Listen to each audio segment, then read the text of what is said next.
cô ba tay giờ nó sao cũng con bó video của nó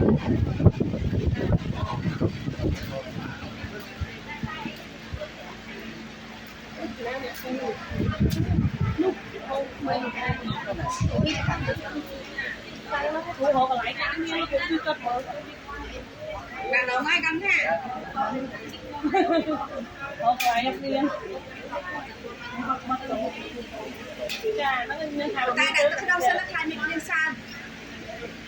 được lắm nó đã mất công rồi đi qua mình khai ra trà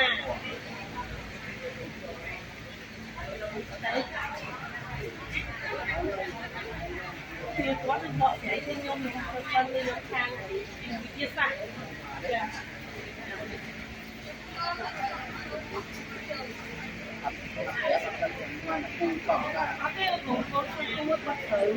bài tay á